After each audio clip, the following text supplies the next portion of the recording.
नमस्कार, good evening. आजच्या execution व्हिडिओमध्ये आणि M1 ट्रेडिंग स्पेसमध्ये मी मयूर पुन्हा एकदा तुमचं मनापासून स्वागत करतो.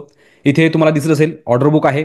तर आजच्या M1च्या गोल्डन सेटअप अकॉर्डिंग आज आपण कुठे ट्रेड एक्झिक्यूट केले, कोणत्या लेवल त्याला बुक केलेला आहे, काय झालेलं आहे लाईव्ह मार्केटमध्ये, प्रत्येक गोष्ट आपण डिस्कस करणार आहे आजच्या एक्झिक्युशन व्हिडिओमध्ये. तर इथे तुम्हाला दिसत असेल की ऑर्डर बुकमध्ये आपण आज एकच ट्रेड एक्झिक्यूट केलेला आहे, जो की आहे निफ्टीमध्ये. तर इथे दिसत असेल तुम्हाला डायरेक्टली मी आधीच क्लिअर करून देतो की आज आपला जो आहे तो SL डे आहे. आज आपण स्टॉप लॉस बुक केलेला आहे.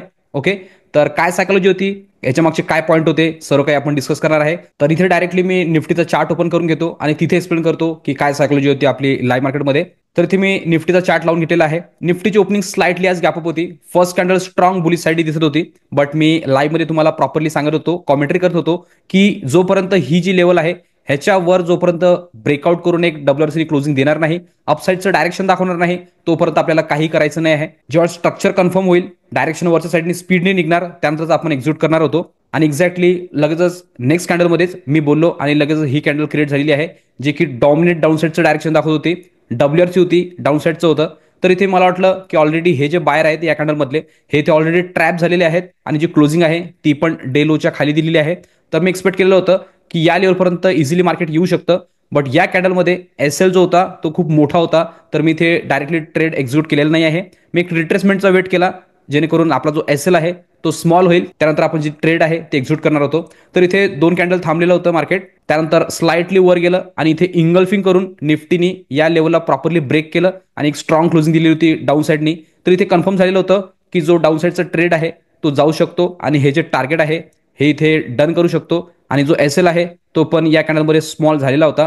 तर जशी या कॅन्डलची क्लोजिंग झाली तर याच्या क्लोजिंगवर मी ट्रेड एक्झिक्यूट केला. सेम कॅन्डलचा हाय जो आहे तुम्ही SL लावलेला आणि जे टार्गेट होतं ते इथे ठेवलेलं होतं. तर टार्गेट जे निघून आलेलं होतं ते 100 पॉईंटचं होतं.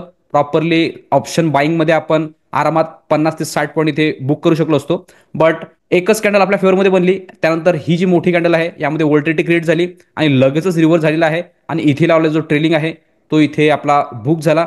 जो SL होता तो आपण या कॅन्डलच्या वर लावलेला होता, तो या कॅन्डलमध्ये आपला बुक झाला. त्यानंतर मार्केट टोटली पूर्ण दिवस या जो रेंज आहे आजचा ह्याच्यामध्येच फिरत राहिलेला आहे आणि जी क्लोजिंग दिलेली आहे ती पण रेंजच्या मध्येच आहे. मी लाईव्हमध्ये तुम्हाला प्रॉपरली सांगत होतो की माझा ऑलरेडी या कॅन्डलमध्ये SL गेलेला आहे. मी रिकव्हर करण्याचा प्रयत्न करणार, बट जोपर्यंत प्रॉपर सेटअप येत नाही तोपर्यंत मी कोणती ट्रेड घेणार नाही, हे तुम्हाला मी सांगितलेलं होतं. आणि जे पण लाईव्हमध्ये होते त्यांना पण मी अलर्ट केलेलं होतं की आजचा जो दिवस आहे तो आज साइडवेज टू वोलेटाईलचा दिवस आहे. आज मल्टिपल टाइम SL हिट होऊ शकतात आणि प्रीमियम जे आहे ती पण श्रिंक होऊ शकतात. आज प्रीमियम मीटिंग खूप झालेली आहे, खूप प्रमाणात प्रीमियम मेल्ट झालेली आहेत, ते तुम्ही ऑप्शन चार्टमध्ये बघितलेलं असेल. तर ह्या कॅन्डल नंतर SL जसंच गेला त्यानंतर मी वेट करत होतो की आपला जो सेटअप आहे तो पुन्हा ऍक्टिव्हेट होईल. या लेवलच्या वर मी बाईंग करणार होतो आणि या लेवलच्या खाली मी सेलिंग करणार होतो. त्यानंतर ही जी लेवल बनली तर ह्याच्या खाली पण मी एक ब्रेकडाऊनचा वेट करत होतो. WRCने जर ब्रेकडाऊन आलं असतं तर प्रॉपरली मी एक्झिक्यूट केलं असतं, बट कोणताही सेटअप ऍक्टिव्हेट झालेलं नाही आहे. टोटली एका रेंजमध्येच निफ्टी जी आहे पूर्ण फिरत राहिलं आणि एंडिंग जी आहे ती पण रेंजमध्येच दिलेली आहे. त्यानंतर सेकंड रेट जो आहे तो आपला आज झालेला नाही आहे. तुम्हाला माहिती आहे की मी 100 डेजचं ऑप्शन बाईंगचं जे आहे ते 100 डेज ग्रीनमध्येच ऑप्शन चॅलेंज सुरू केलेलं होतं, बट आज SL गेलेला आहे. तर पुन्हा उद्यापासून आपण जे चॅलेंज आहे ते कंटिन्यू करणार आहे. प्रॉपरली ऑलमोस्ट मला वाटतं ऑक्टोबर महिन्यापासून 25 ऑक्टोबर पासून आपलं जे आहे ते कंटिन्यू झालेलं होतं. याआधी पण आपला एक SL गेलेला होता, तर आपण पुन्हा स्टार्ट केलेलं होतं. आज पुन्हा SL गेलेला आहे, तर उद्यापासून पुन्हा आपण स्टार्ट करू. जोपर्यंत आपण डिसिप्लिनमध्ये राऊंड ट्रेड करणार नाही, प्रॉपर रूल फॉलो करून ट्रेड करणार नाही, तोपर्यंत आपल्याला रिझल्ट येणार नाही, आपल्याला माहिती आहे. त्या कारणाने मी मुद्दाम फक्त रिकव्हर करायचं आणि एंड ऑफ द डे ग्रीनमध्ये निघायचं हा माइंडसेट न ठेवता प्रॉपरली रूल फॉलो केले, डिसिप्लिनमध्ये राहूनच आज जो SL आहे त्यावरच क्लोज केलेला आहे. जर एक्स्ट्रा जर ट्रेड घेतले असते तर एक्स्ट्रा लॉसेस झाले असते, SL पण मोठे गेले असते, मग सायकॉलॉजी खराब झाली असते आणि उद्या प्रॉपरली आपलं जे मार्केट सोबत सिंक व्हायला पाहिजे ते झालं नसतं. त्यामुळे एकाच ट्रेडवर आज क्लोज केलेला आहे. तर इथे तुम्हाला निफ्टीच्या इंडेक्स चार्टवर समजलेलं असेल. तुम्हाला पुन्हा एकदा मी निफ्टीच्या ऑप्शन चार्टवर घेऊन जातो आणि तिथे एक्सप्लेन करतो की एक्झॅक्टली कोणती स्ट्राईक प्राइस होती, कोणत्या लेवलवर त्याला आपण एंट्री घेतली आणि कोणत्या लेवलवर त्याला आपण SL बुक केलेला आहे. तर डायरेक्टली मी इथे ऑप्शन चार्ट लावून घेतो, जो की तुमच्या समोर आता असेल की 23,650चा पी इथे बाय केलेला होता. तुम्हाला माहिती आहे की हे जे अकाउंट आहे हे आपलं ऑप्शन बाईंगचं चॅलेंज अकाउंट आहे. मी सांगितलं की 100 डेज 100 ही ग्रीनमध्ये आपण काढणार होतो, बट आज SL गेलेला आहे, काही प्रॉब्लेम नाही. आपण नेक्स्ट पुन्हा ट्राय करू आणि पुन्हा उद्यापासून चॅलेंज सुरू करू आणि बघू की एक्झॅक्टली आपलं 100 डेज ग्रीनचं चॅलेंज कंप्लीट होतंय की नाही. तर तुम्ही बघत असाल की मी सांगितलं की या कॅन्डलमध्ये माझी एंट्री झालेली होती याच्या क्लोजिंगवर. तर ही जी कॅन्डल आहे ही सेम कॅन्डल आहे ऑप्शनमध्ये ही कॅन्डल. त्याच्या क्लोजिंगवर मी ट्रेड एक्झिक्यूट केला. सेम कॅन्डलचा लो मी एस एल लावलेला होता. एक कॅन्डल आपल्या फेवरमध्ये थांबली. मला वाटलं की आरामात हे जाईल आणि ऑलमोस्ट ही लेवल जी आहे आरामात डन करू शकतो. बट थर्ड कॅन्डलमध्येच जी की ही मोठी रेड कॅन्डल आहे ह्याच्यामध्ये रिव्हर्स झालेला आहे. इथे लावलेला जो एस एल आहे तो पुन्हा इथे हिट झाला आणि कंटिन्यू डे लोवर येऊन आणि जे क्लोजिंग दिली आहे ती पण डे लोवरच आहे. त्यानंतर तर तुम्ही बघा असाल की जसं जो स्पॉट आहे निफ्टीचा तो रेंजमध्ये होता तसंच ही जी स्ट्राईक प्राईस होती 23,650चा पी तो पण एका रेंजमध्येच फसलेला होता आणि क्लोजिंग जी आहे ती पण रेंजमध्येच दिलेली आहे. आज मूड पण नव्हता की ट्रेड घेणार, बट इथे कन्फर्मेशन आल्यानंतर या लेवलच्या खाली आणि क्लोजिंग दिलेली होती आणि इथे पण याने थोडंफार कन्फर्मेशन दिलं होतं आणि 100 पॉईंटचा जो स्पेस आहे तो ओपन होता. त्या अकॉर्डिंग मी हा ट्रेड घेतला. अदरवाईज माझं मन पण आज नव्हतं, बट माझ्या एक्झिक्युशन टीमने ऑलरेडी ते पंच केलेलं होतं तर मी सॅटिस्फाईड होतो. मला काही प्रॉब्लेम नव्हता. मला वाटलं की एकदा पण यांनी थोडं पण एक ब्रेकआउट दिलं तर हा जो पॉईंट्स आहेत जे की 20-25 पॉईंटचा जो एस एल गेला आहे तो इझिली कव्हर होऊन जाईल. बट सेटअप ऍक्टिव्हच नाही झाला. एंडिंगला त्यांनी जे क्लोजिंग आहे ते रेंजमध्ये दिली तर सेकंड ट्रेड घेतलेलं नाही आहे. होप करतो की उद्या या रेंजच्या बाहेर जर यांनी प्रॉपरली ब्रेकआउट दिला किंवा ब्रेकडाऊन दिलं तर एक मोठं टार्गेट आपल्याला बघायला मिळू शकतं जे की तुम्हाला उद्याच्या एक्झिक्युशन व्हिडिओमध्ये बघायला मिळणारच आहे. तर आजच्या स्मॉल एस एल सोबतच आपण सॅटिस्फाईड आहे. बघू की उद्या काय रिझल्ट येतात ते. तर इथे तुम्हाला निफ्टीच्या इंडेक्स चार्टवर आणि निफ्टीच्या ऑप्शन चार्टवर दोघांवर पण समजलेलं असेल की एक्झॅक्टली काय सायकोलॉजी होती, कुठे ट्रेड आपला एक्झिक्यूट झाला, कुठे आपण त्याला एस एल घेतलं, आपला M1चा गोल्डन सेटअप आपण कशा प्रकारे मॅनेज केला. तर क्लॅरिटी पूर्ण इथे तुम्हाला आलेली असेल. पुन्हा एकदा तुम्हाला मी ऑर्डर बुकवर घेऊन जातो आणि तिथे एक्सप्लेन करतो की एक्झॅक्टली कोणत्या टायमिंगला ट्रेड आपण एक्झिक्यूट केला आणि कोणत्या टायमिंगला त्याला आपण बुक केलेला आहे. तर इथे मी डायरेक्टली ऑर्डर बुक लावून घेतो.